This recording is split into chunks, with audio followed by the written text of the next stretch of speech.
Welcome back to Let's Make a Game, the channel where we are making a computer role-playing game using the free program Twine and the Sugarcube format for Twine. In this video, I would like to explore what you can do if you want to change the width of the sidebar. The first thing I will tell you is that you can tell Twine how big to make the sidebar in either absolute or relative terms. And what that means is, absolute terms is when you tell it something like, make it 1,000 pixels wide, and relative terms is when you tell it something like, make it 50% of the width of the screen. So let's look first at absolute width. The way we do this is in the style sheet section, which is in the story menu, and it's very straightforward. I'll just zoom in so you can read it more easily.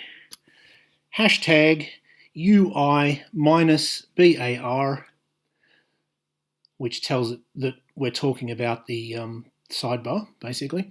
Then we have a pair of curly brackets, and then inside those curly brackets we have width, colon, space, and in this case 1000 px, which means 1000 pixels, and then we have a semicolon.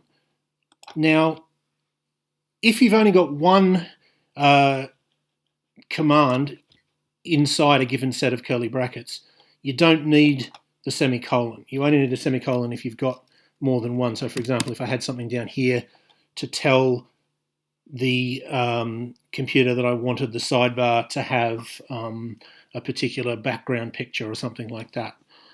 So that semicolon is not necessary, but I think it's good practice to just put it in all the time, because putting it in doesn't do any harm. So let's see what that looks like. Well, we'll launch this program, open it with Google Chrome, and we can see that we've got 1000 pixel sidebar, which of course isn't very practical. I just chose that to make it sort of obvious that it has made a change. Now, you will, if you looked at the page, you might have noticed a problem, and you'll definitely notice a problem if we collapse the sidebar, because we've got this text that we can't see at all when the sidebar is open, and we can only see slightly when the sidebar is collapsed.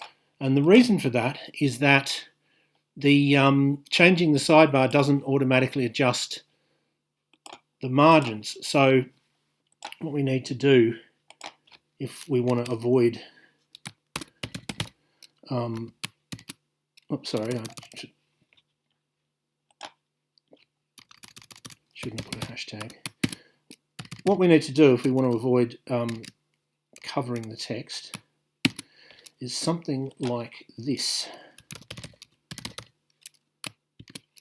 Let's tab that over a bit further. Oops. There you go. Let's say, I don't know,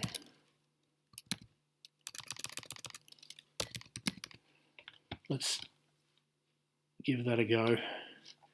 I don't know if this is going to be enough to make it display, but okay. So that's slightly. I mean, it's at least visible now, but we'd probably want to make it a bit bigger again to be able to see it properly. So what I did there is still in the style sheet. I did body. Notice no hash in front of that, so it's just BODY. Then a pair of curly brackets, and within the curly brackets, margin dash left, so MARGIN dash LEFT, colon, in this case 500 px, which is 500 pixels. I could also do, for example, EM, or the one that we're about to see when I talk about relative what's the word? Relative width. But yeah, anyway, the point to take away is that when you change the sidebar, you don't change the margin. You have to also change the margin to make sure that you're not covering the text if you're expanding the sidebar. So that's absolute. How to give it the width in absolute terms. Relative width, it's virtually the same. Again, we go to style sheet. Again, we have that hashtag UI-bar. Again, we have the curly brackets. But in this case, I've got width colon 50 VW. Now, VW is the percentage of the screen's width. I don't know. I actually, off the top of my head, don't remember what the V stands for. But what that's telling the program is make the sidebar cover 50% of the width of the screen. And I'll show you what that looks like. I mean, it looks exactly the same, really. And there, as you can see, that's 50% of the 50% of the screen, and we have the same problem, which is that it will cover the text. So we would need to, if we wanted that text to be seen, we would need to do the same thing we did before. Body, curly brackets, margin left, and whatever we might need to experiment with the numbers here until we got one that was satisfactory. Now, those examples are both widening the sidebar, but we can also shrink it, and all we do is just enter a smaller number. It's exactly the same thing. In this case, I've done it in relative terms. We could also do it in absolute terms. So hashtag UI-bar width colon 5 VW, that is to say 5% of the width of the screen. Again, that's not a very practical sidebar, but I've just done that to illustrate it. And again, we need to adjust the margins, but this time we want to adjust the margins to make them smaller than their default. There is a little bit of a problem with this. So we do run into a bit of a problem when we're shrinking the sidebar. Let me give you an example. Let's say I'll make the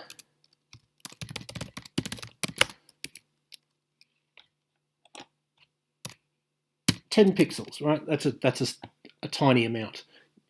You virtually wouldn't be able to see that. And let's run that. Well, that's a little bit more than 10 pixels, isn't it? Obviously, that margin is not 10 pixels wide. The gap between here and here is not 10 pixels. It's considerably more. What seems to be happening is that there's sort of a minimum, and the minimum seems to be related to the default width of the sidebar. It doesn't seem to want to push into doesn't seem to want to go too far left. You can expand it as much as you want. I can add it and move it all the way to the right, but there seems to be a limit as to how far it's prepared to move to the left. Now, that may not be true on every computer. I have noticed this on my PC, and I've noticed it on my Mac, but to be fair, my Mac is fairly old and my PC is not old, but it is fairly cheap. So you may not have this problem, but I think if you're designing a game for sort of the worst system that someone's going to run it on, it's something to bear in mind that at least fairly basic systems are going to have this problem of you can expand the margin, but Twine seems to have a problem with reducing the margin. past a certain point, and therefore if you want to shrink the sidebar, you may have to just, bear in mind that there's going to be this big margin, and you might want to work around that by centering text, for example, to make it less obvious. But if it's left justified, that is a problem that I've noticed. So I hope that was useful and or interesting to at least some of you, and I hope you will tune in next time.